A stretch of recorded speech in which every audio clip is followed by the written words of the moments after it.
Hello, Internet. I'm Jackie Fox, and as you can see behind me, I have, despite my dislike of Christmas as a commercial consumer holiday, and I have still become one of those basic bitches that puts up a lighted mini Christmas tree at the first day of November. And really, it's because I don't have any other, cultural way of representing the change of seasons. And yet, I feel some need to have a connection to the natural world around me and to, in some way, celebrate the fact that the world goes through cycles. And one of the ways that I'm doing this that is kind of new to me is by keeping fresh flowers around the house, as you can see from these gigantic mums behind me. But this video is largely going to be about kind of the same thing, honestly. So I thought that was a good little introduction in the way that we talk about kind of reappropriating traditions into something that becomes more healthy for us and more compatible with the world that we live in. But before talking about all of that, it is voting season. Check out my old Bernie swag. That was my favorite way to donate money to his campaign, was by buying merch. I figured it allowed me to kind of turn myself into a temporary billboard for the cause. But and you know, issues based too. So this, this is good no matter who runs for it. It doesn't have to be a Bernie shirt. It could be an anybody shirt if they pick up the platform. But remember to get out there and vote. Vote for people who represent you. If you increasingly have the feeling that no one represents you, I do have a video coming on moving away from representative democracy and why we should do that and why it would be so much more beneficial, especially for voter engagement within this country. But that video is going to be coming soon. It is not out yet, for sure, although I have recorded it. So it may get done eventually. But, we can have victories at the polls if we do show up. Lula beat Bolsonaro, a big workers versus fascists kind of election, and the workers won. So that, we have cause to have hope, is what I'm trying to say. So get out there and vote for whoever you feel is appropriate, whoever you feel represents you. And it was, some takeaways from my voting experience personally. There were 7 positions out of about 20 that were just Republicans running unopposed. And this would be a really good place for third parties, the Green Party especially, because libertarians might have a little bit of trouble distinguishing themselves from a Republican if they were the only 2 in the race. But I think that a Green Party person running for one of these smaller, unopposed elections, it would be a substantive difference. And they might be able to pull some liberals if they were the only alternative to the Republicans. It would be very interesting. It was also the case that I think for my state senatorial race, there were 4 parties in the mix, which goes back to an idea that Nick Smith presented to me and said that he would always love to see happen in this state. And here we are, where we had a libertarian, a green, a Democrat, and a Republican all running for the seat. So, if you take any heed to the idea of the spoiler effect, if you put spoilers on both sides of the race, they should cancel each other out while allowing people to vote in a wider distribution without really having to worry about the spoiler effect coming into effect, and thus get more honest voting from voters. So I am interested to see how that plays out, even though I don't expect Matthew Ho, who ran for the Green Party here, to win, but it should be a more interesting election, as I think that people will have voted in it more honestly, purely because of the fact that they had more positions that they could choose from that could actually represent what represents them. So, anyways, just getting voter nerdy about that. But today's topic doesn't necessarily have to do with voting. It has a lot more to do with norms. So, I recently made a video about the growing crises within modern masculinity, and if you want to watch the full thing, it's a bit rambling, but I think I cover all the bases for it, really, for the most part. And there's a lot of like individual crises to talk about here. And I'm not really going to talk about a lot of those in this video. I'm going to do my best to summarize it here so it's a lot more short and digestible. The conclusion, and hot take here. Oh man, I'm going to need more wine for this take. It is a scorcher. Stay. My conclusion is basically that a lot of younger men, and men increasingly as the generations go on, are feeling a sense of gender dysphoria as their ability to provide for a family through employment decreases, and their shrinking wages and worker power decrease along with it. While this is well understood as an economic crisis, it also becomes a crisis of confidence for a gender that is, as long as our cultural stories of masculinity go back, has typically been defined as either being a protector or a financial provider. And since we no longer live in a world of a Wild West or a harsh yet untamed frontier, our families are no longer in need of physical protection from the elements, instead requiring that the man of the house double down on financial protection through the role of a provider. We have commoditized a lot of the roles of traditional masculinity. Men are no longer encouraged to be able to work on cars or work around the house necessarily. There's always a guy you can call for that. So, in this way, a lot of traditional masculinity has begun to feel hollow. And especially in America, but also other parts of the industrial world, it has increasingly become the case that while this happens, the rate of men who are excluded from the workforce begins to increase, as well as the changes since neoliberalism, which have made it such that those who are participating in the workforce are making less and less. This again is a pattern that has been accelerating every generation of men since the Industrial Revolution, with each generation typically having worse prospects for employment overall than the generation that came before them. There was a bit of a hiccup during the New Deal era in which rising tides lifted all ships to a certain degree, but there is still statistical information that exists that shows that they didn't necessarily do better than their fathers did in the same time. However, this effect has been particularly exacerbated for those who are millennial or younger in generation. Don't I know it? Because our time in the workforce has been much more influenced by the 2008 financial crisis, as well as the recent pandemic. Even Generation X, who had a decade or so in the workforce before 2008, happened to establish themselves and their careers and ended up markedly better than their sons in the workplace. So increasingly men are coming of adulthood in a society where they will not be able to live up to the expectations of surpassing their father in employment on average. And being completely honest, isn't it every father's base assumed expectation that their son, especially like that firstborn son, take up the mantle and take it even further?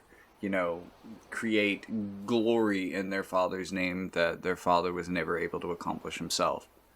And as the generations have gone on since the Industrial Revolution, that has become less of a father's dream and more of a father's pipe dream. But the point that I'm making here is that a large part of the male identity at this point in history is determined by their ability to bring home money. And this has become the case in timing, which especially younger men are least able to economically meet this requirement. And with those things meeting face to face, it has caused a crisis of confidence within our latest generations of men, to the point where it becomes hard for them to be able to look at themselves in the mirror with a straight face and see themselves as man, because they don't feel like they have the ability to make the kind of money that it would take to support a family, like their traditional male father figure provider would have. And this crisis, I can't imagine a scenario where this doesn't affect birth rates. I mean, there's so many people on the right looking for evidence as to why the Industrial Revolution has, around the world, decreased rates of birth. And I think it's probably because we feel increasingly less and less able to provide for a family. Maybe. I don't know. It's a wild idea. Why don't we try to fix it? And with the case for economic prosperity becoming worse each generation, we also see increasingly that each generation of men in larger numbers just opts out of the workforce entirely. And this population has a large overlap with mental health issues, incels, and usually involves a near total social withdrawal, although that can often be marked by addiction to drugs and alcohol, and excessive consumption of media and or video games to fill the time that would normally be spent working or socializing. And for males that enter this pattern in their adulthood, it can also be difficult to see a way out of it into gainful employment. This means it becomes difficult for them to see themselves truly as men, but also difficult for them to even see a way in which they could become a man.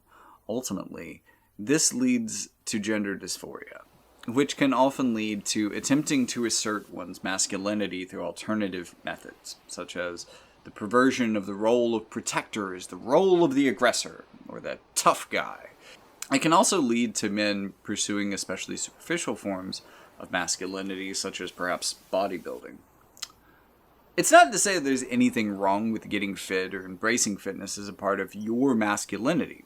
But if you feel as though you can't control the other elements of your masculinity, but you can at least pick up weights and put them back down regularly, it becomes an easy way to cope with your lack of economic presence. And since it's the very core of masculinity that's being taken away from or denied to these young men, they have to cope pretty fucking hard. And this is the root of a lot of toxic masculinity, as well as the root of poor performance in school and the workplace, in addition to poor performance, being able to get people into the bedroom. All of these purported crises of masculinity seem to stem from the disconnection between the traditional understanding of what makes a man, and not just an adult male, and what is possible economically and how it affects the sense of dysphoria, which is not unlike the gender dysphoria that many non-binary or trans people experience. And this take gets hotter because it's not even the only common way that cis men experience gender dysphoria.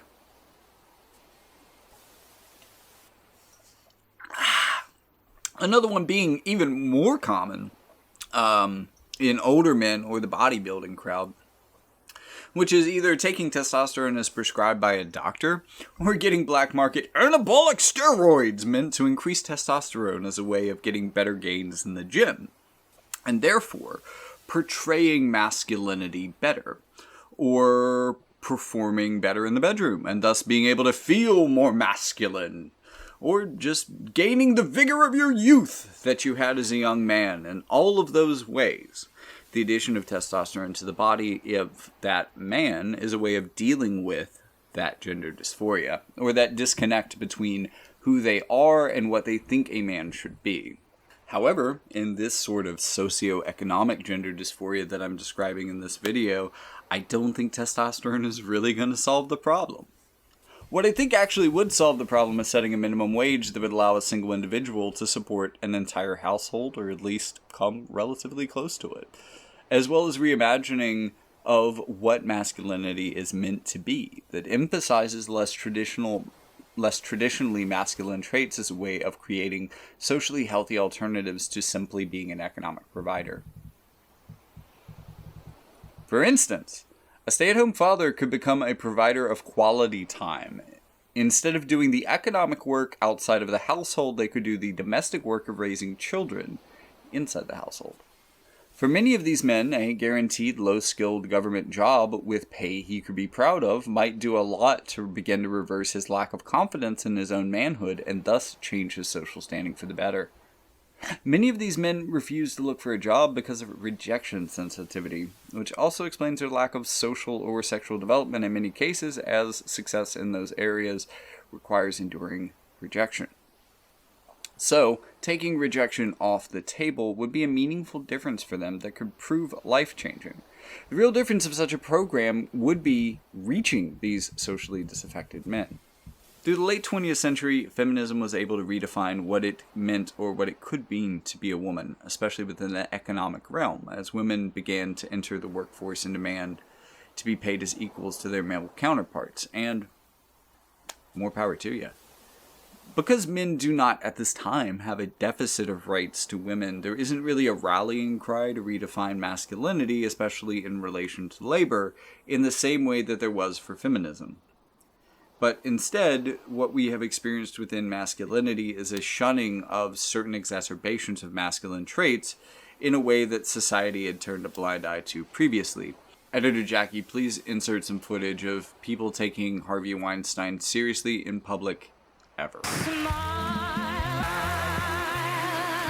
Thanks. Yeah. And while this is good work to be done and hopefully will push masculinity in a more positive direction, especially intersexually, it has basically only been a subtractive movement. There hasn't really been a push, especially for men themselves, to reimagine the possibilities of their lives in that same way.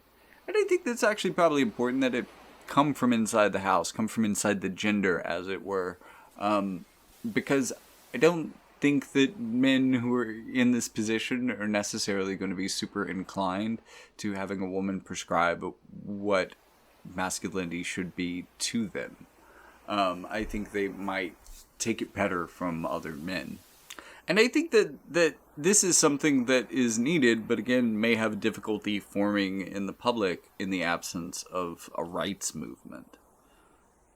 Simply doing these things would target the roots of so many run-on effects of the social degradation of the masculine role within post-industrial society. And honestly, this breakdown hits a lot more areas than you would imagine because it affects half of the people in the industrial world.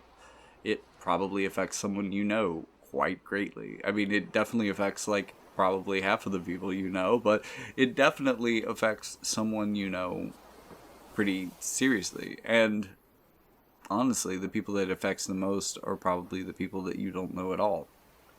So, this is a group of people who are by nature kind of silent within the sociocultural conversation. You know, like, looking at incels might be a particularly good example of this. They don't come up. When they come up, it's people talking about them. They don't appear themselves in the social conversation because they are typically, you know, the only socializing they're doing is unfortunately on an incel forum or something like that within a carefully cultivated group of like-minded social rejects. Or at the very least sexual rejects. And, you know, because of that, the problems that they do have are only actually addressed by larger society when one of them goes on a shooting spree. They aren't...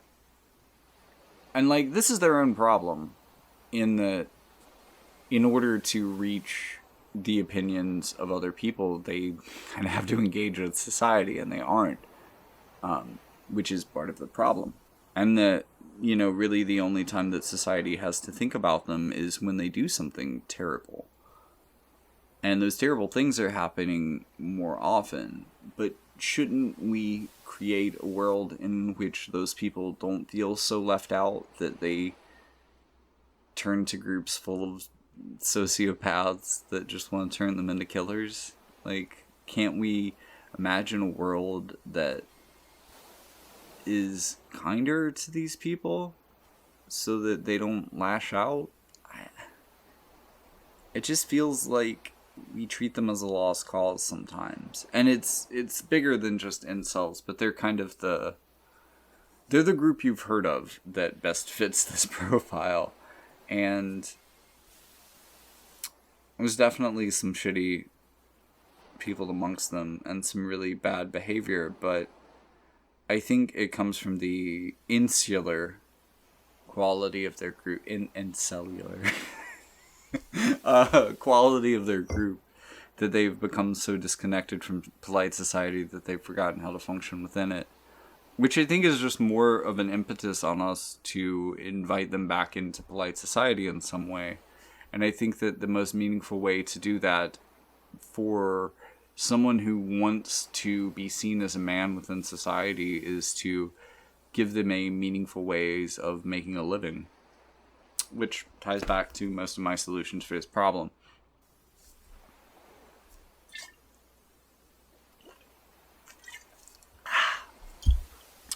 So if you have any ways that you would like to reimagine masculinity, especially if this is coming from a guy, drop it in the comments. Let me know what you think of this topic, this issue. If you're particularly interested, I want to remind you that, again, in the description, I'm going to have a longer form video on this topic where I'm going to talk a little bit more about these issues. And more about the issues, maybe even, probably about this, proportionally less about the solution. Man, I'm going to cut a lot of this. I should have actually sipped tea instead of sipping wine. Then I wouldn't have this problem. Anyways, if you would like to support this channel, give me some encouragement to keep making these videos, feel free to subscribe to the channel, like the video, and if you would like, there are going to be some links hereabouts on the screen to which you could send some of your hard-earned money. Although, as usual, I am aware that specifically for this video, the target audience of people that are affected by this topic are people who have absolutely no money whatsoever, so rip my finances. On the plus side, I have started putting my books in paperback, and hey, a couple people bought them, so that's cool. I might link some, buy my books. Bye.